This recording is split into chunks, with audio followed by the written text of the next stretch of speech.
마녀 키르케의 섬. 오디세우스 일행은 항해를 계속하여 또 한 섬에 이르렀다. 오디세우스는 여기에서도 파도가 덜 밀려드는 조용한 해변에다 배를 대게 했다. 이틀 밤낮 동안 오디세우스와 뱃사람들은 하는 일 없이 가까운 해변에서 쉬었다. 무서운 모험과 험한 뱃길에 지친 나머지 도무지 다른 일을 할 힘이 없었기 때문이었다. 사흘째 되는 날 아침 오디세우스는 칼과 창을 챙겨 들고 혼자 산을 올랐다. 산꼭대기에서 내려다보니 섬 전체는 숲으로 덮여 있었다. 섬을 덮고 있는 무수한 나무가 흡사 검은 양털 같았다. 바다는 사방에서 섬을 둘러싸고 있는 해변을 핥고 있었다. 논밭이나 사람이 살만한 집은 보이지 않았다. 그런데 섬의 한가운데 숲이 가장 짙은 곳에서 실오라기 같은 붉은 연기한 자락이 하늘로 솟아오르고 있었다. 오디세우스는 금방이라도 달려가서 그 연기의 정체를 알아보고 싶었다. 하지만 다른 섬에서 겪어온 무서운 일들이 생각나서 선뜻 그렇게 하기가 망설여졌다. 아무래도 배로 돌아가 뱃사람들을 잘 먹인 뒤에 정찰대를 뽑아보내는 편이 나을 것 같았다. 오디세우스는 온 길을 되짚어갔다. 해변에 이르렀을 때였다. 붉은 사슴 한 마리가 덩굴 밑에서 물을 마시고 있었다. 사슴 한 마리면 오랫동안 고생을 참아온 뱃사람들을 잘 먹일 수 있을 터였다. 그는 깜짝 놀라 그 자리에서 도망치려는 사슴을 향해 창을 던졌다. 명중이었다. 그는 사슴의 네 다리를 덩굴로 묶어 어깨 위에 둘러매고는 창을 지팡이 삼아 짚으면서 배로 돌아왔다. 오디세우스가 돌아왔을 때까지도 뱃사람들은 배 주위에 누워있거나 앉아있었다. 여전히 피로가 풀리지 않은 얼굴들이었다. 그는 사슴을 부하들 있는 쪽으로 던지면서 외쳤다. 힘을 내자. 사람이 죽으라는 법은 없다. 우리 옆에 먹을 것 마실 것이 있는데 굶어 죽는다는 말이나 되느냐? 오디세우스의 부하들은 불을 피웠다.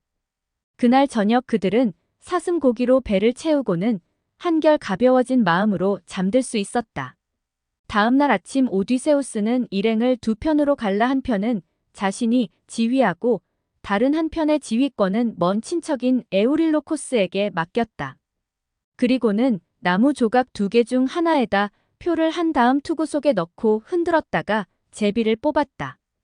연기의 정체를 밝히러 나갈 정찰대를 뽑기 위해서였다. 그 결과 에우릴로코스 편이 정찰대로 뽑혔다. 에우로스는 22명의 부하들을 이끌고 숲으로 들어갔다. 오디세우스 일행은 배에서 기다리기로 했다. 에우로스는 저물녘해야 돌아왔다. 뜻밖에도 혼자 돌아온 것이었다. 혼자 돌아온 에우로코스는 부들부들 떨면서 훌쩍훌쩍 울기까지 했다. 처음에는 자기가 당한 무서운 일이 자꾸만 생각나서 그랬던지 말도 제대로 하지 못했다. 한참 뒤에야 그는 마음의 고요를 되찾고 그동안 정찰대가 당한 일을 얘기했다. 숲 한가운데에는 아름다운 돌집이 있었습니다. 길이 잘 든 이리와 사자가 곱비 풀린 채 집 주위에서 놀고 있었습니다. 우리가 가까이 가자 이리와 사자 무리는 사냥개처럼 재롱을 피우는가 하면 우리 어깨 위로 오르면서 얼굴을 핥기도 했습니다. 한 여자가 집 앞 베란다에 놓인 배틀 앞에 앉아 있더군요. 여자는 아주 가는 실로 배를 짜면서 부드럽고 달콤하게 노래를 부르고 있었습니다. 우리 일행 중 하나가 그 여자를 불렀습니다. 여자는 배틀에서 일어났습니다. 짙은 색깔 옷을 입은 키가 크고 아름다운 여자였습니다. 머리와 팔뚝에는 금으로 만든 장식품이 주렁주렁 매달려 있었습니다. 여자는 대문을 열고 우리에게 들어오라고 하더군요. 모두 들어갔습니다. 저는 혹시 함정이 아닐까 해서 바깥에 숨은 채로 집안을 들여다보고 있었습니다. 제가 보고 있으려니까 여자와 하녀들이 우리 뱃사람들을 긴 걸상에 나란히 앉히고는 포도주를 꺼내어 아주 친절하게 따라주더군요. 그런데 우리 뱃사람들이 포도주를 마시자 여자는 구부정한 나무 막대기를 하나 꺼내더니 우리 뱃사람들 머리에다 차례로 대는 것입니다. 여자가 막대기를 머리에다 대는 순간 뱃사람들 몸에서 뻣뻣한 털이 돋고 주둥이가 툭 튀어나오지 뭡니까? 그뿐인 줄 아십니까? 앉아있던 뱃사람들이 두 팔과 두 발을 땅바닥에 대고 엎드리더군요. 더 이상은 사람이 아니었지요. 돼지가 되어버린 것입니다. 돼지가 되어버린 뱃사람들은 여자를 둘러싸고 꿀꿀거리기 시작했습니다. 여자는 웃으면서 돼지들을 바깥으로 몰아냅니다. 돼지들은 숨어있는 제 옆을 지나 돼지 우리로 들어갔고요. 여자는 너희들이 있어야 할 곳은 돼지 우리다 하더군요. 더러운 돼지 우리에서 저의 동료 뱃사람들은 사람처럼 눈물을 줄줄 흘리면서 울고요. 이야기를 다 들은 오디세우스는 칼이 매달린 가죽 허리띠를 차고 활을 들고는 에우릴로코스에게 마녀가 있는 곳으로 안내하라고 했다. 그러나 에우릴로코스는 무릎을 꿇고 다시 울음을 터뜨리면서 애원했다.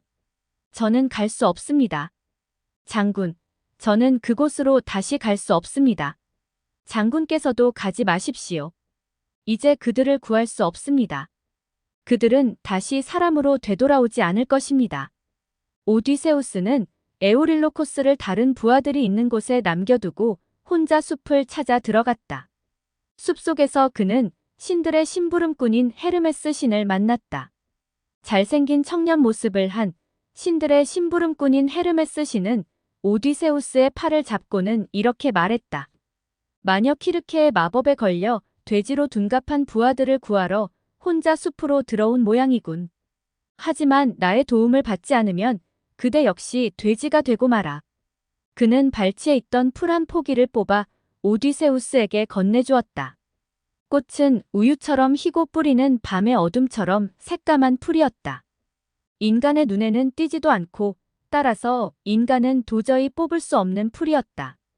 헤르메스 신은 그 풀을 오디세우스에게 주면서 이렇게 덧붙여 말했다. 이 약초를 받아 가지고 가거라. 그러면 마녀 키르케가 만들어주는 마법의 포도주도 그대의 모습을 바꾸지는 못할 것이다. 키르케가 가지고 있는 마법의 막대기도 그대를 해코지하지는 못할 것이다. 만약에 키르케가 마법의 막대기로 그대를 건드리거든 칼을 뽑아들고 달려들어 금방이라도 찌를 듯이 위협하라. 그러면 키르케는 겁을 먹고 그대 앞에 무릎을 꿇을 것이다. 키르케가 겁을 먹고 그대 앞에서 무릎을 꿇는 것은 지금까지 자기 마법에 걸리지 않은 인간을 본 적이 없기 때문이다. 키르케는 그대에게 친절과 호의를 베풀어 달라고 빌 것이다. 그대는 키르케가 원하는 것을 베풀어주라. 하지만 그 전에 다짐을 받아야 한다. 먼저 돼지가 되어버린 부하들의 모습을 사람으로 되돌리고 그대와 그대의 동료들에게 다시는 그같이 못된 짓을 하지 않겠다는 다짐을 받아야 하는 것이다. 헤르메스 신은 이 말을 남기고는 환하게 빛나는 길을 따라 신들의 궁전이 있는 올림포스로 날아가 버렸다. 오디세우스는 옷의 앞섭을 열어 그 안에 풀을 넣고는 옷깃을 여몄다. 풀의 싸늘한 감촉이 살같이 느껴졌다. 이윽고 오디세우스는 키르케의 집 앞에 이르러 배틀 앞에 앉아 부르는 키르케의 노랫소리를 들었다.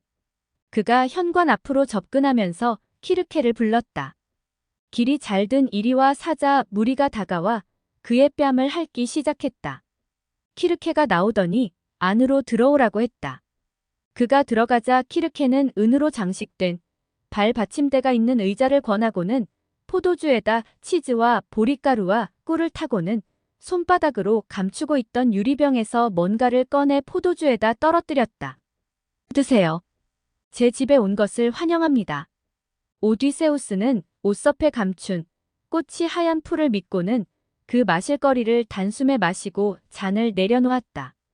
그러자 키르케는 예의 그 가느다란 막대기를 꺼내어 오디세우스의 머리를 건드리고 나서 웃으면서 이렇게 말했다.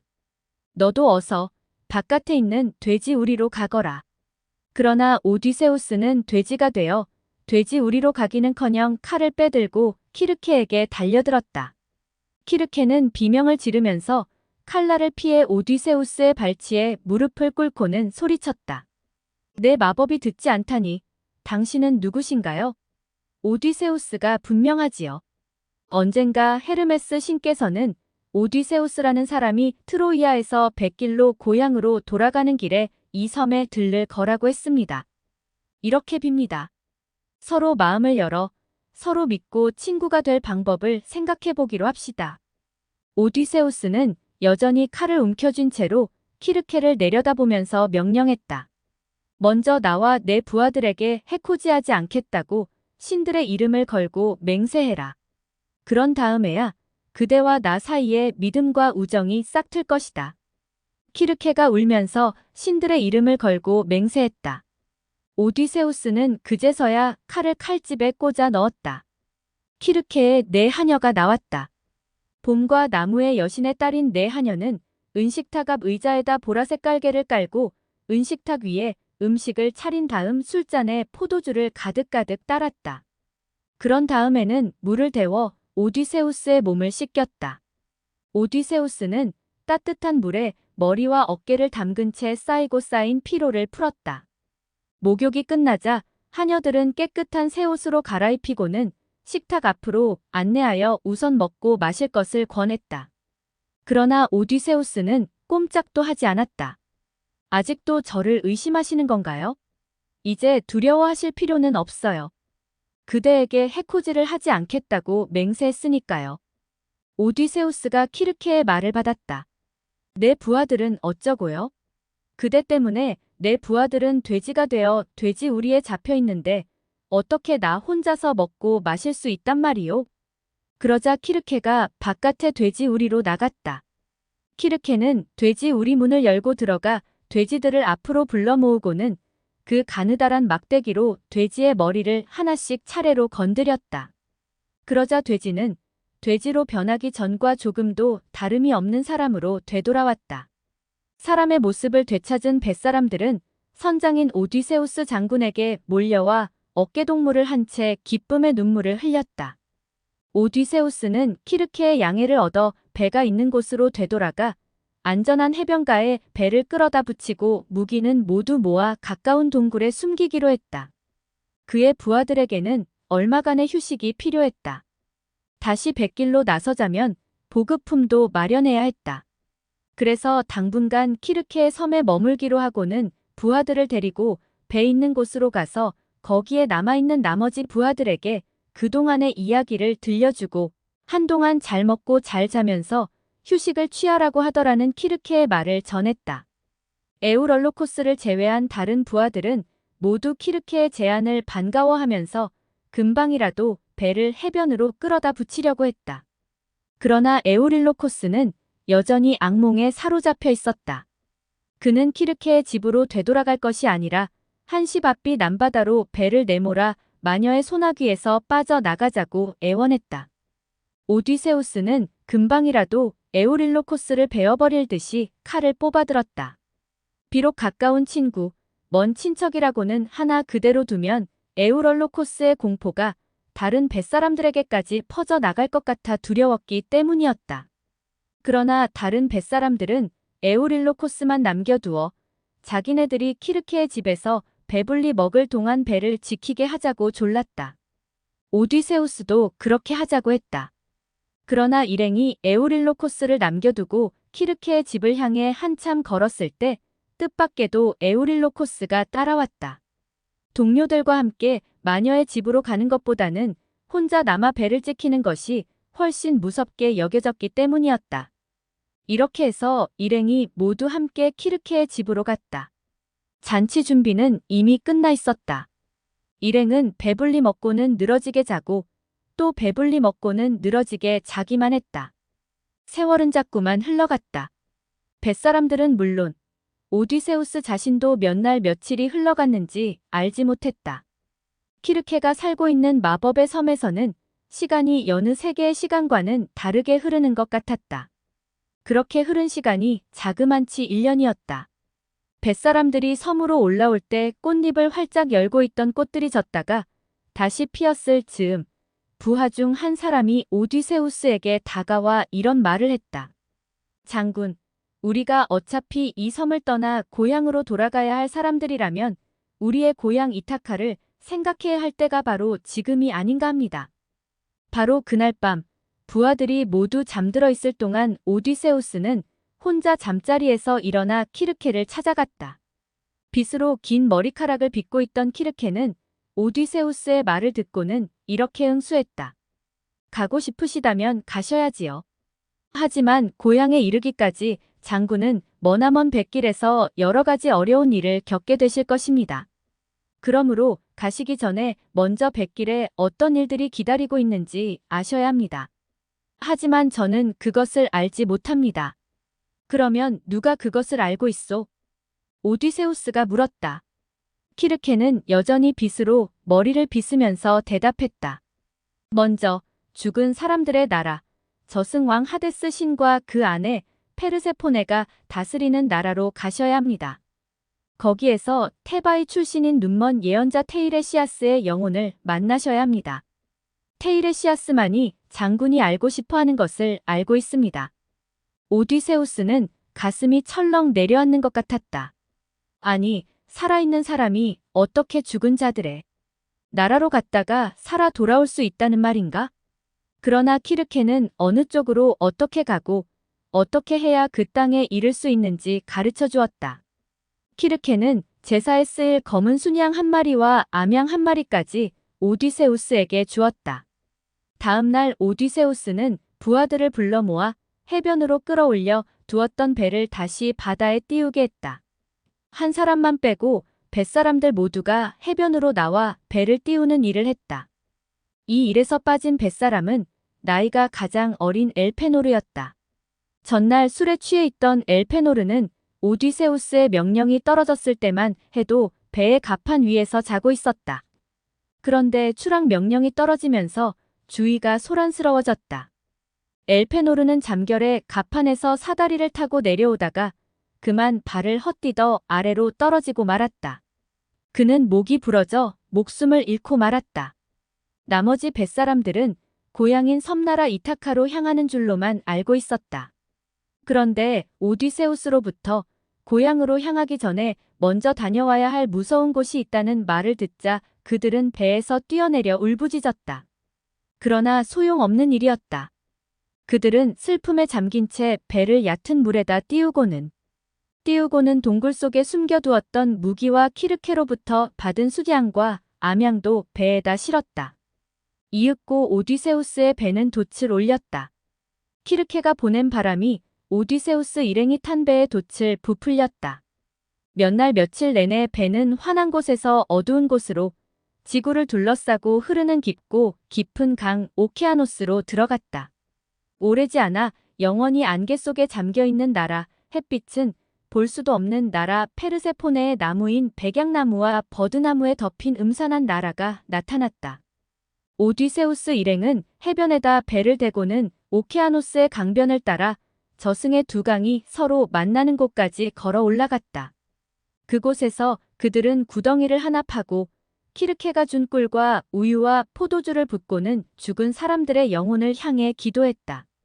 이어서 오디세우스는 키르케가 시킨 대로 수량과 암양을 죽여 제물로 바치고는 그 피를 구덩이에 쏟아부었다. 곧 창백한 혼령들이 몰려와 그 피를 마시려고 했다. 오래전에 죽은 앳된 새색시들의 혼령도 있었고 젊은이들의 혼령도 있었다.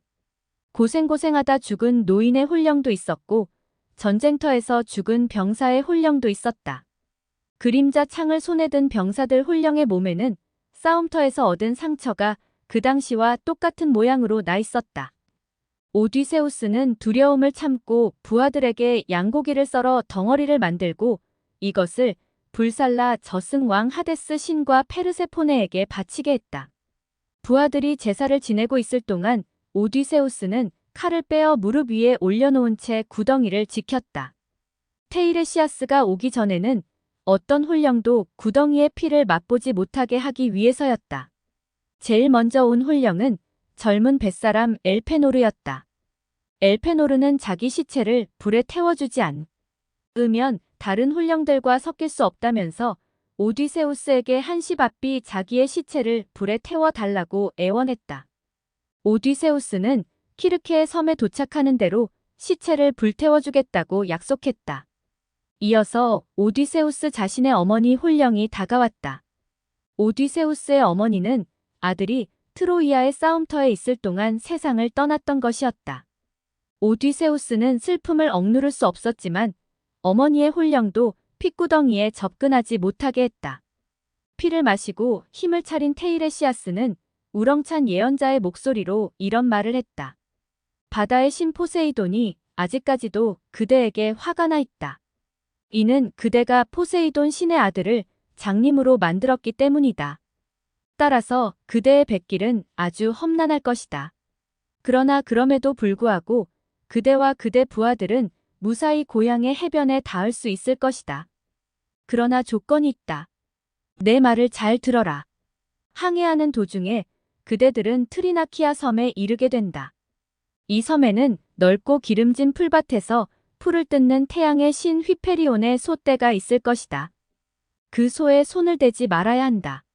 그러면 고향으로 가는 뱃길이 순탄할 것이다.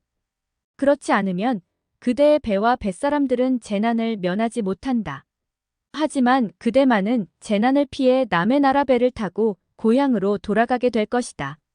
그러나 그대의 집에는 무서운 불화와 슬픔이 그대를 기다리고 있다. 거만한 인간들이 그대의 집에서 그대의 양식을 축내면서 그대의 아내에게 결혼해 줄 것을 요구하고 있을 것이다.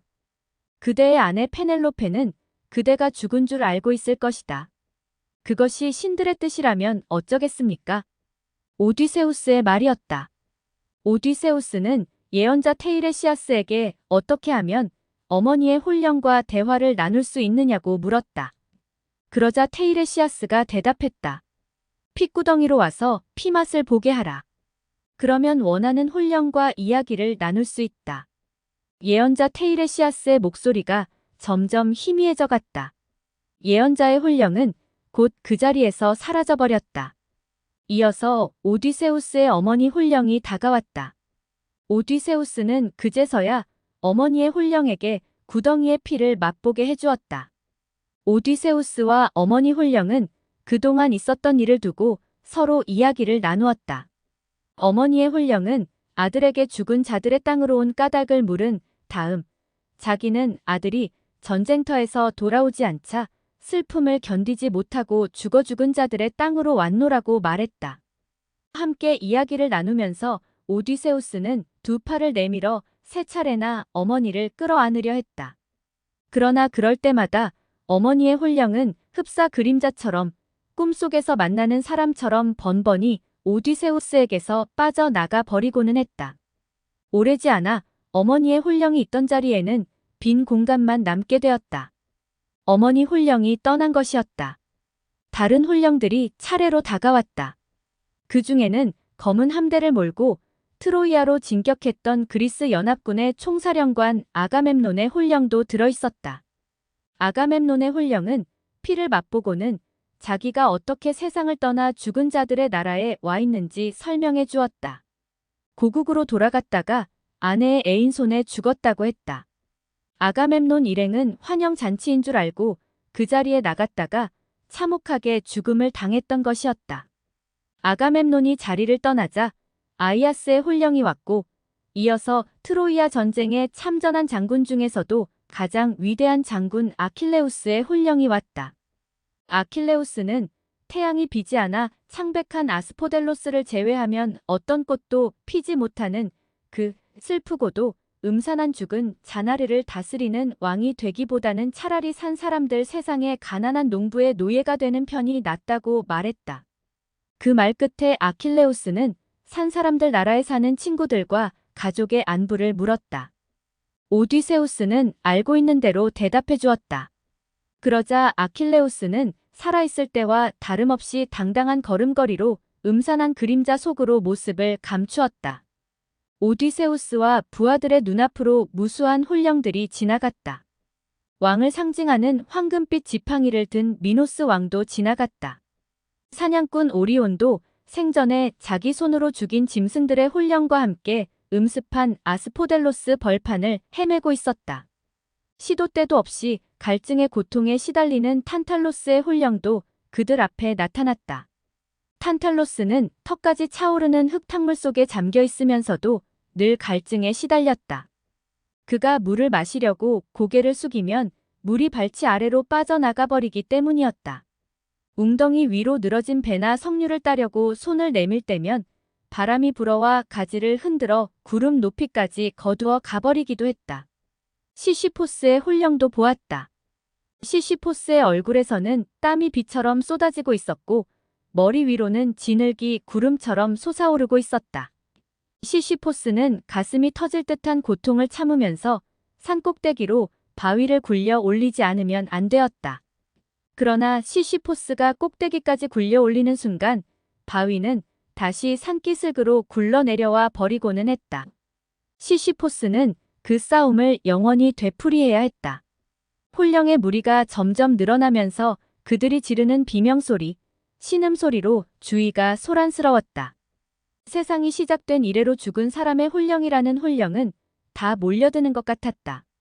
시간이 흐름에 따라 산 사람들 가슴에 깃드는 공포도 그만큼 견디기 어려워져 갔다.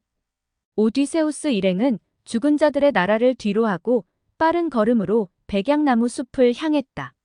백약나무 숲은 그들이 들어섰던 죽은 자들의 나라로 들어온 문이었다.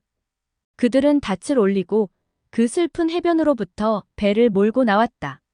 어둠의 나라에서 햇빛에 날아나온 것이었다. 그들은 서풍을 이용해서 키르케의 섬으로 되돌아왔다. 구독과 좋아요 부탁드립니다.